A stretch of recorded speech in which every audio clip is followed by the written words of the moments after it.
Madam का नाम रूबिका लियाकत है। पेशे से अपने आप को पत्रकार कहती हैं। लखनऊ में कुछ लोगों ने रामचरितमानस की वो प्रतियां फाड़ी जिसमें महिलाओं का और शूद्र का चर्चा है। उनका कहना है कि इससे हमारी जातियों का अपमान है। इस किताब को तुलसी दुबे ने लिखा है। इसके बाद FIR दर्ज हुआ 10 लोगों पर, 4-5 लोगों की गिरफ्तारी हुई है। इसको लेकर रूबिका लियाकत ने अपने आप को जो पत्रकार कहती हैं वो लिखती हैं। ये ट्वीट पर देखिए, बहुत से जाहिल सनातन की सहिष्णुता और देश के लोकतंत्र का नाजायज फायदा उठाते हैं। स्वामी प्रसाद मौर्य के इन चमचों से कोई पूछे ऐसा किसी और धार्मिक ग्रंथ के साथ करने की सोच भी सकेंगे? भारत की सहिष्णुता देखो, लकड़ थक को 80% हिंदुओं वाले देश में मुस्कुरा कर इनकी आस्था को जला रहे हैं। अब सोचिए, यहाँ रूबिका लियाकत पत्रकार तो नहीं है, यहाँ रूबिका लियाकत जज बन गई हैं और वो गाली दे रही हैं। अच्छा, उनको कहाँ से सर्वे आया कि इस देश में 80% हिंदू हैं? कोई जनगणना हुई है क्या? कहाँ से आंकड़ा आया? इस देश में सिख भी हैं, ईसाई भी हैं, मुस्लिम भी हैं, क्रिश्चियन भी हैं, जैन भी हैं, बुद्धिस्ट भी हैं, पारसी भी हैं। सुप्रीम कोर्ट ने कहा है कि इस देश में हिंदू कोई धर्म नहीं है। वैदिक धर्म है, सनातन धर्म जिसको कहा जाता है, ब्राह्मण धर्म है। खैर, उस पर फैक्ट पर बाद में आएंगे। अब मैं रूबिका लियाकत के अब एक मीडिया में एक एडिटोरियल लाइन भी होता है, लेकिन क्या आप किसी को जाहिल कह सकते हैं, गवार कह सकते हैं? ये तो ठीक वैसे ही हुआ। दरअसल टीवी अखबार में सिर्फ रूबिका लियाकत नहीं कर रही हैं। रूबिका लियाकत तब चुप रहती हैं जब लिंचिंग होता है मुसलमानों का धर्म के नाम पर।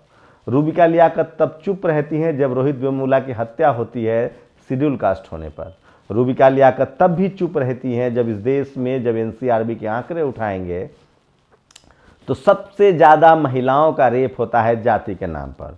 रूबिका लियाकत तब भी चुप रहती हैं जब अडानी पर इतने बड़े स्कैम का आरोप लगता हो। रूबिका लियाकत तब भी चुप रहती हैं। और जैसे रूबिका लियाकत जैसे तमाम टीवी अखबार के पत्रकार, मैं फिर कह रहा हूँ, 52 टोली के जो ब्राह्मण पत्रकार हैं, जिस तरह से तुलसी दुबे ने अपने समाज के हितों की रक्षा की है, वैसे ही रूबिका अपने समाज के हितों की रक्षा करे। और आप सोचेंगे कि अब यहाँ उनका समाज कहाँ है? दरअसल रूबिका अशराफ मुसलमान हैं और उसके बाद भी उससे बड़ा फैक्टर यह है कि वो सत्ता के साथ है। दीपक चौरसिया कहते हैं कि भारत का पत्रकार दरअसल सरकार का पत्रकार होता है। तो रूबिका लियाकत को कम से कम आप पत्रकार नहीं मानिए, मैं दलाल भी नहीं कहूँगा। ये मनुवादी हैं, जातिवादी हैं, ब्राह्मणवादी हैं और सत्ता के इशारे पर अपनी बात करती हैं ताकि इनकम टैक्स ED का छापा न पड़ जाए। इनको मौका जब मिलता है प्रधानमंत्री से सवाल पूछने का तो ये गरीबी, बेरोजगारी, महंगाई पर सवाल नहीं पूछती हैं। ये पूछती हैं कि मोदी जी आप थकते क्यों नहीं हैं, आप कौन सा टॉनिक लेते हैं। मैंने इससे पहले भी देखा है रूबिका लियाकत को। वो एक बार एक महिला थी, वो RJD की प्रवक्ता थी, पढ़ी लिखी थी, उनको बार बार धमकी दे रही थी। खैर, मेरा निजी इससे कोई लेना देना नहीं है। निजी तौर पे वो मेरी अच्छी दोस्त रही हैं। मेरे बाद वो मीडिया सेक्टर में नौकरी करने आई हैं, मैं जानता हूं उनको करीब से। लेकिन जो पत्रकारिता है भारत की, रूबिका लियाकत इकलौती नहीं है। यही इस देश के पत्रकारों की सच्चाई है। इसलिए ये पत्रकारिता तभी ठीक होगी जब हर जाति के और धर्म के लोग, SC ST OBC minority, general, किसान जातियों के लोग पत्रकारिता में आएंगे। मनदीप पुनिया जैसे लोग पत्रकार आएंगे, जाट, गुर्जर, सिख, पटेल, मराठा पत्रकार बनेंगे, राजपूत पत्रकार, मतलब हर जाति के, हर धर्म के, हर कैटेगरी के लोग जब पत्रकारिता में आएंगे तब जाकर पत्रकारिता भी चेक एंड बैलेंस होगा। पत्रकारिता कोई होली काऊ नहीं है। इसलिए मैं बार बार कह रहा हूँ कि इस देश में डॉक्टर अम्बेडकर की एकमात्र लाइन थी कि जब तक डाइवर्सिटी नहीं होगी, जब तक भागीदारी नहीं होगी, तब तक इस देश में चेक एंड बैलेंस नहीं बनेगा। तो खैर, ये सोचिए कि रूबिका इस देश के लोगों को जाहिल गवार कहने का मतलब वो जज हो गई हैं।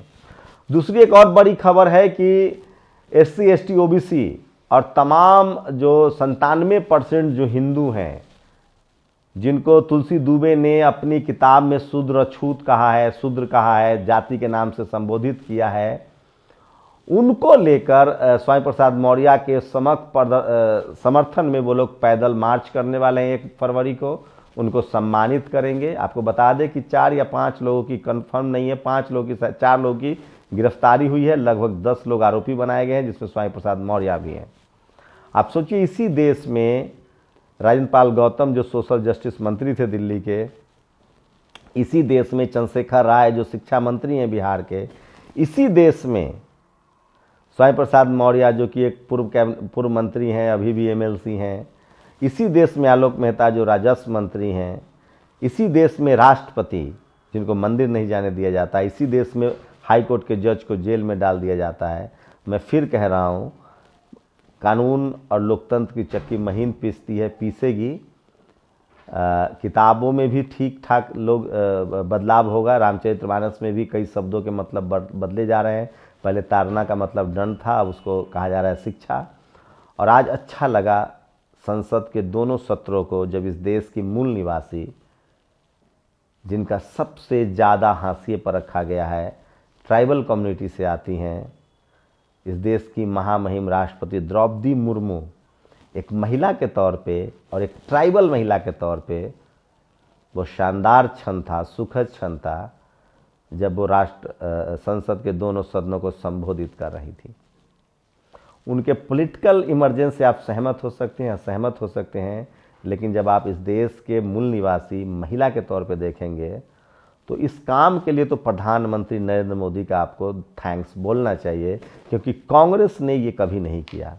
आज जातिवाद, मनुवाद, ब्राह्मणवाद अगर हावी है तो उसकी देन है कांग्रेस। कांग्रेस को कभी पीटी उषा नहीं दिखता था, सचिन तेंदुलकर दिखता था।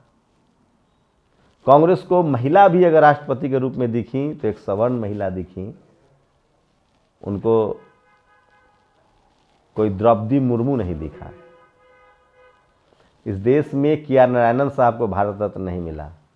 मैं इसलिए कह रहा हूँ, कई काम है मोदी जी के जो वैसे काम है जो किया जा रहा है, लेकिन समय लगेगा। लेकिन सवाल वही है कि आरएसएस का कंट्रोल है, आरएसएस पर वैदिक चित्पावन ब्राह्मणों का कब्जा है। उसके बाद भी नरेंद्र मोदी कोशिश कर रहे हैं, पॉलिटिकल फायदे के लिए सही, लेकिन डाइवर्स की कोशिश तो कर रहे हैं। 27 ओबीसी मंत्री बनाते हैं, क्लेम भी करते हैं, करना भी चाहिए। कांग्रेस ने नहीं किया ये। वो पीटी उषा को लाते हैं, उनका पद्म भूषण का चयन देखिए। कहीं ना कहीं मोदी के सरकार में अगर सबसे ज़्यादा इस देश में ब्राह्मण वर्चस्व टूटा है तो वो मोदी सरकार में। आप लोग की क्या प्रतिक्रिया, अपनी प्रतिक्रिया जरूर दीजिए। शुक्रिया।